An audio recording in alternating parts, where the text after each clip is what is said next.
Hey guys, I'm watching The Animated History of Korea by Sweeney, so let's get into it. Should be pretty interesting. Korea is an interesting country. A lot of history behind it, and of course the whole North Korea and South Korea conflict, and of modern Korea's success. So let's see. The Winged Hussar pin is available now. Get one before they run out, or get one for The free by Winged supporting the Hussars. channel on Patreon. Yeah. That was just a group of Polish knights. This episode is supported by CuriosityStream, now with a huge 26% off an annual subscription. That's just $14.79, which will also get you free access to my streaming service, Nebula. Sphere of influence. What comes to mind when you hear this term? Perhaps you think of the Cold War between the neoliberal system of the United States and the one-party socialism of the USSR. Or you live in a part of the world once dominated by European colonialism, and to you it means the competition between large foreign powers. Or perhaps you think The Sinosphere. even older, to the Hellenistic period, where Greek culture would dominate the Middle East from the conquests of Alexander the Great. All these examples are true. If you think about borders in a modern sense, where sovereignty over a piece of land is decided sometimes by an arbitrary line, then influence is anything that passes through that border. This can be military sphere of influence, economic sphere, geopolitical, cultural, or social sphere. Heck, even a language can have a sphere of influence. Think of the role English plays in global politics today. Perhaps no place in the world is better suited to study this geopolitical concept than in Korea. Korea has been a land divided by competing spheres for almost its entire history, before you even reach the modern Cold War aftermath that split the peninsula down the middle. The episodes on Japan and China saw Korea coming up quite a lot. Koreans, a relatively homogenous people, are definitely no stranger to outsiders. Oh yeah, it was under Chinese sphere of influence, then Japanese, and then for South Korea, American influence, and for North Korea, Russian influence, and Chinese again. But this land and its people are far more than just a chapter in somebody else's book. Its culture is rich, its heritage is proud, its contribution to the world of science and technology is perhaps immeasurable at this point. Ask a North Korean today about the history of his people, and he will spin you a tale about a long-forgotten kingdom, resurrected old titles, and 3 famous military generals. Ask a South Korean and he'll probably tell you the same story. So, how did this happen?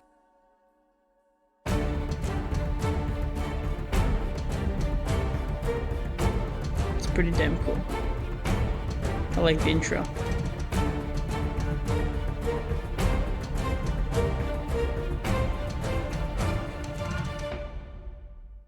Korea, much like Japan, became a settled land with the introduction of paddy field agriculture. This was followed by the introduction of bronze weaponry and Korea's first legendary kingdom of Joseon, now called Goryeo, meaning Old Joseon. There's a few competing myths about its origin, the most famous of which is a fun story involving heavenly princes, wise Chinese sages, tigers, bears, and garlic, which you should totally look up sometime, dating the kingdom back to 233 BC, which is highly unlikely. But we do know that a state existed in the north as early as the 7th century BC because that's when the Chinese wrote about them. The south, though, is even less clear, but we do know that a confederacy of city-states did exist called the Jin, but what level of centralized control they had is still debated. The first foundations of a state called Goryeo in modern-day Manchuria also existed before the turn of the millennium, but again, we aren't sure exactly when it began. And already we can see the beginning of early Chinese influence in the region, with the famous land-hungry Emperor Wu invading and destroying Gojoseon in 108 BC, fracturing Korea into many tiny states. The Chinese troops were eventually expelled from the north by the newly formed kingdom of Goryeo, while in the south a distinct identity was forming in the way of the Han. Han is one of the earliest attested names the Koreans had for themselves, and at least somewhat of a kinship is recognized in the 3 confederacies of the Mahan, the Jinhan, and the Byeonhan. And as is so often the case with confederacies, one state would almost always rise up and control the others, and in this case it was Baekje and Silla. Together with Goryeo, they formed Korea's enormously famous Three Kingdoms period. Sorry, Gaia, you're not included, I guess, because you didn't have a king. Goryeo was by far the most powerful of these three kingdoms, if you couldn't tell by its size. A multi-ethnic, Makes highly sense. militarized and mountainous kingdom that became very powerful with some good old warfare with both the Chinese and the nomads of the steppe. Some of its most famous kings include Sosorim, who helped the north abandon its traditional tribalism in favor of centralized control, as well as Gwantago the Great, who expanded Gogoryeo's territory and influence so much that he is widely revered all over Korea today. One of the three famous Korean military leaders, Uluji Munduk, famously defended Goryeo from an attack by the Sui dynasty in 612, which may have even resulted in the Sui's collapse to the Tang. Baekje, the most fertile and populous of the three, took over most of the west coast and became a massive naval power, both in a military sense but also in a commercial one, linking all of Korea to China and even Japan, helping facilitate the spread of Buddhism throughout the peninsula. So famous, in fact, was its naval trade prowess that it is sometimes called the Phoenicia of the East. If you don't know what Phoenicia is, then I guess you'll just have to wait on an episode on Lebanon. That's pretty funny. Most people, I'd imagine, might not know though, which is unfortunate. But yeah, Phoenicia, like you said, is sort of modern day Lebanon and Israel. So it's mostly like most of modern day Lebanon, I think, would count. Maybe some parts of northern Israel. But yeah, it's pretty interesting. Then we have Silla, the East Coast Kingdom, the relatively weaker of the three, which grew primarily by diplomacy and kind of just positioning itself as an alternative to the expansion of the other two kingdoms. Now, much of Gogoryeo's power in the north came from conquering of the old Chinese outposts set up by Emperor Wu centuries earlier, and while China was off busy fighting the nomads, it had quietly tiptoed north, taking more land and plunder while nobody was looking. But China had never really forgotten those outposts, nor their influence in Korea, and once Korea seems a lot bigger here. Would be cool to see a bigger Korea. they had mopped up the last of the Gok Turks, they tried invading again, famously failing against the dictator general Yonge Sumun. So it became clear that China would need an ally in Korea if it were to succeed, preferably one with the most to gain. How about Silla? The Silla-Tang alliance was a pivotal moment in Korean history. The comparatively smallest and least powerful of the three kingdoms was able to conquer the entire peninsula for the first time in its history with the backing of the huge Tang dynasty. This, of course, means that Chinese influence would return in Korea, even stationing troops in the north. And by all accounts, Chinese rule was pretty brutal, as evidenced by this delightfully named Protectorate General to pacify the north. So, bit of a branding problem. The Chinese treated the northern Koreans so badly that many sought refuge in the wild and nomadic north in Manchuria, forming the powerful kingdom of Balhae. The Balhae kingdom would eventually fall to those ever-friendly Khitans who established the Liao dynasty, but down south, Silla was losing its grip on power. Silla had managed to keep its independence with the backing of the Tang dynasty, but once the Tang fell and were replaced by the Liao, they lost their primary benefactor. The Silla government relied on a unique form of nepotism called the bone rank system, whereby only a member of sacred bone, the highest level, could be king. Your rank below that determined your status within society, and it was common to be demoted a rank but almost impossible to rise up in one. As you may guess, these kinds of systems don't tend to do well long term because regional aristocracy and peasantry stand nothing to gain by being loyal.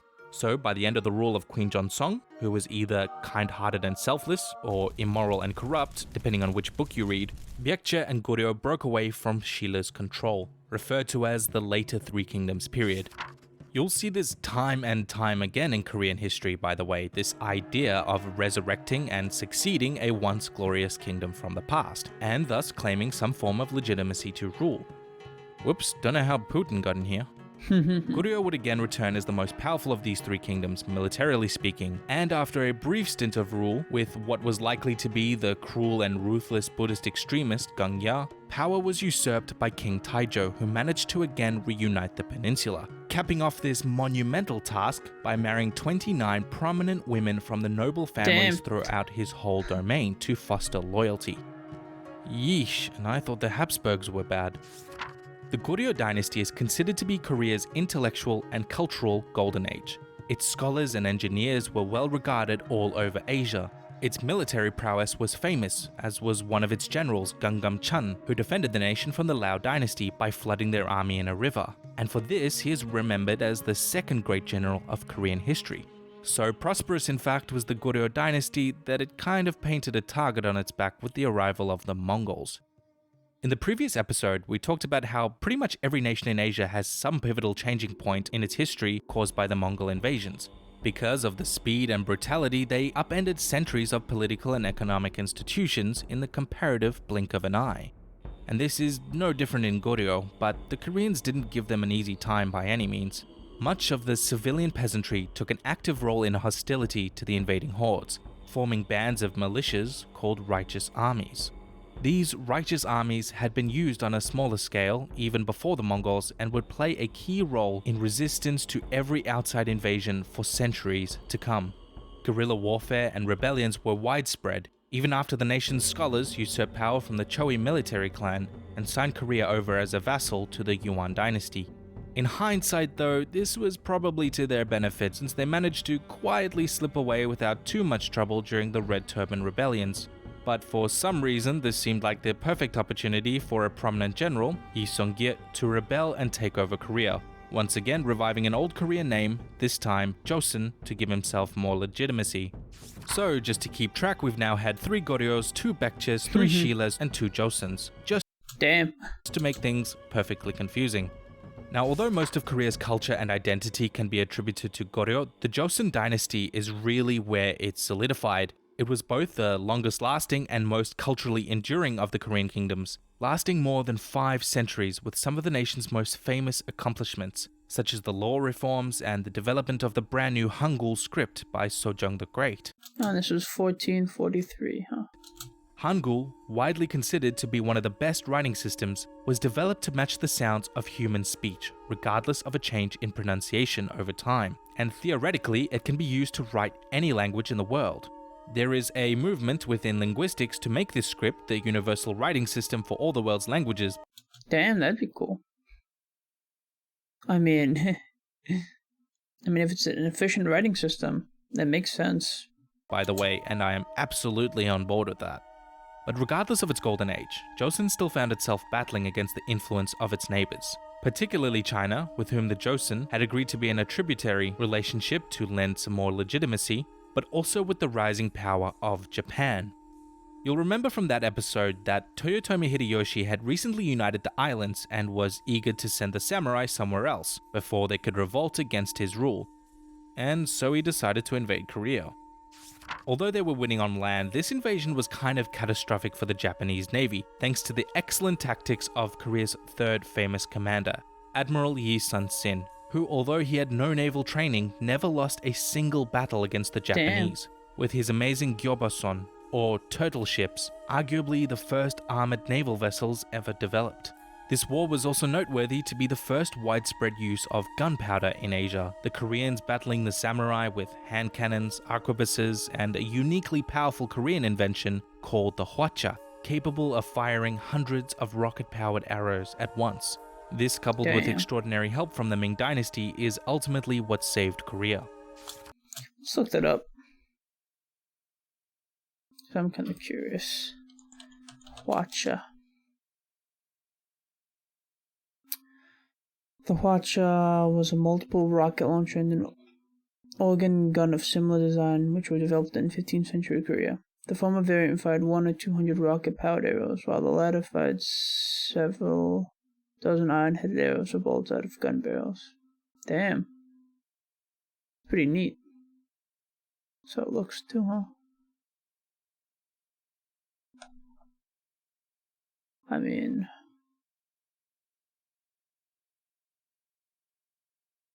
Okay, that's cool. Let's go back to the video. Oh, would you look at the clock, it's Manchu time.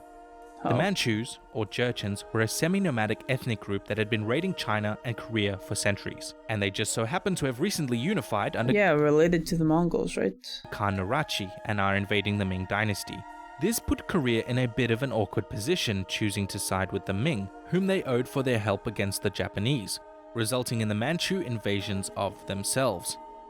Much like the Chinese, the Koreans viewed the Manchus of the Qing dynasty with indignation, thinking of them nothing more than outsiders and barbarians. Joseon society is also famous for its state ideology, Neo-Confucianism, and much like Japan, which had its underground enlightenment during this period, the Joseon would see a rise in a social reform movement built on criticism of those principles, in response to an increasingly modern and changing world, called Silhak, as well as a more Korean-centric re-evaluation of its own history. Politically, the Joseon became divided in the 19th century by different interpretations of Silhak ideas, and in the meantime the monarchy was becoming extremely corrupt with its own problems, primarily due to issues with the Seto system, which kept power in the hands of the king's in-laws from the Andong Kim family rather than the king, and they became stubborn, isolationist and fiercely anti-Christian too, especially when a European presence became more common I wouldn't say it's bad to be anti-Christian, though. Keep your own cultures and religions. after the Opium Wars. The Joseon managed to fend off an attack by the French in 1866 and the Americans in 1871, but something tells me the Americans will be back soon enough. But for now, as China weakened, a new sphere of influence would begin to raise its ugly head. Japan. Unlike most of Asia at the time, Japan had seen the writing on the wall in terms of the dangers posed by European imperialism, and decided that the only way to ensure she didn't become like China was to expand her own sphere of influence. The Qing dynasty and the Empire of Japan fought on Korean soil for Korean influence, chaotically bringing an end to the 500-year-old kingdom and bringing the Empire of Korea under Japanese protection. At least, that's how the Japanese saw it. We are rapidly approaching a very messy time in Korea's story, as is so often the case with this period, where sphere of influence starts to mean nothing but misery and death for most Koreans. Under the forced annexation by Japan in 1910, Korea's righteous armies would again rebel, brutally suppressed by their Japanese rulers. Korean language and culture was discouraged, women were tricked or forced into sexual slavery for the Japanese armies, called comfort women, a topic so traumatizing that its mere mention in Korea or Japan today is taboo. Thousands of Koreans were conscripted into the losing war with the Allies in 1944, and millions were forcibly moved to Japan to work in horrendous conditions to support the war effort, and up to 500,000 Koreans are estimated to have died in the conflict. As horrific and devastating as the Second World War was, it was the expanding spheres of influence of the USA and the USSR that would result in most of the death on this peninsula. Similar to the occupation zones set up in Germany, the Soviets and the Americans divided the Korean peninsula along the 38th parallel in 1945. The UN had planned for the entire peninsula to have a free and fair election, but the Soviets and the Americans, each extremely paranoid about the influence of the other, would install two of Korea's most brutal dictators in two separate regimes, each loyal to the other side. Kim Il-sung, a radical communist who had lived most of his life in China and the Soviet Union, consolidated and swept elections in the north. And in the south, things weren't much better. The Americans favored the first president of the Provisional Korean Government, Syngman Rhee, an extreme authoritarian who was deeply corrupt and fiercely anti-communist. Corrupt and anti-communist, just like America. Both claimed the right to rule the whole of Korea, and both were backed by competing world powers and fundamentally different ideologies. It's not hard to see what would come next.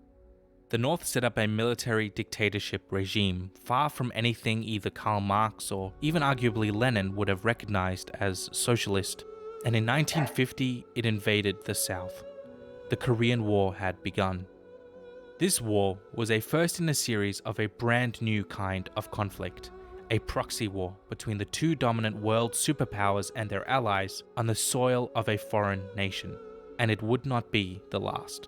A UN coalition led by the US joined the South, nearly defeating Kim's army, before more than 1 million Chinese troops crossed the border to aid the North, eventually Damn, that sucks. resulting in a stalemate. This is what proxy conflict means. The spheres of influence these nations were fighting for result in a very strange fact where the overwhelming majority of troops who fought in the Korean War for the North Koreans in North Korea were Chinese.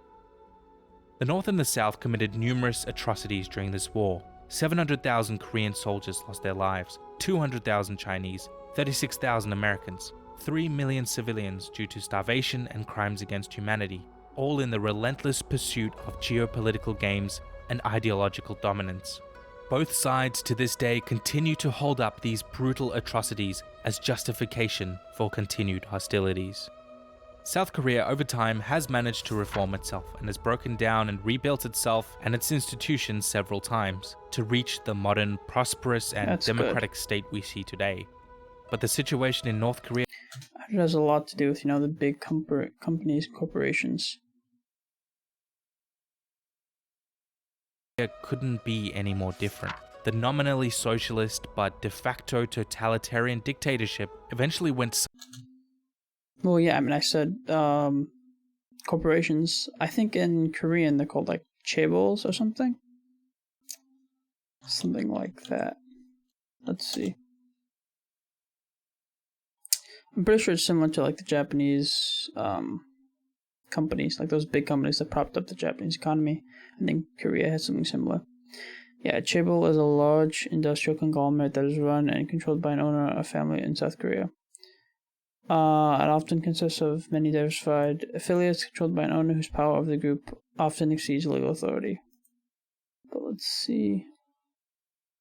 Yeah, chaebols have played a significant role in South Korean politics.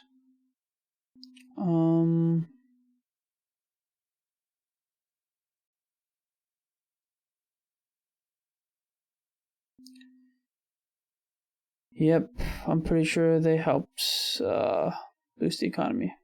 Because I'm pretty sure Samsung makes up a large portion of Korea's economy. Anyway, yep, let's get back to the video. Somewhat rogue along the way, establishing a cult of personality around the Kim family that even a tyrant like Stalin could have only dreamed about, mandating extreme isolationism, deification of its rulers, state-sanctioned media producing propaganda the likes of which we'll probably never know the full extent of. The nation has lagged decades behind its southern counterpart, all the while committing itself to its destruction, and in particular too of American imperialism. North Korea is often the butt of some jokes. Its media and army are lampooned all over the internet, but we should remember that the North Korean people are living in a special kind of hell, and nobody in the world will lift a finger to aid them because they don't stand anything to gain. Except for maybe China, but they probably wouldn't be motivated by the kindness of their hearts. This is what sphere of influence means to Korea. It is the interference by outsiders. Korea has arguably been in one nation's zone of influence or another's for almost its entire recorded history, and the story has been the same whether it be the Chinese, the Mongols, the Manchurians, the Japanese, the Soviets, the Americans, the neoliberals, or the communists. We still see those marks today. This land is not united, and possibly may never be again. I don't know. I can only hope I'm wrong. If you'd like to learn more about spheres of influence and hopefully it gets united one day and peacefully and such, and it remains prosperous. Cold War's proxy conflicts, then I highly recommend checking out this excellent episode of The Butterfly Effect on over there. Alright, I very much enjoyed the video, and if you enjoyed my reaction, please subscribe to the channel and like the video.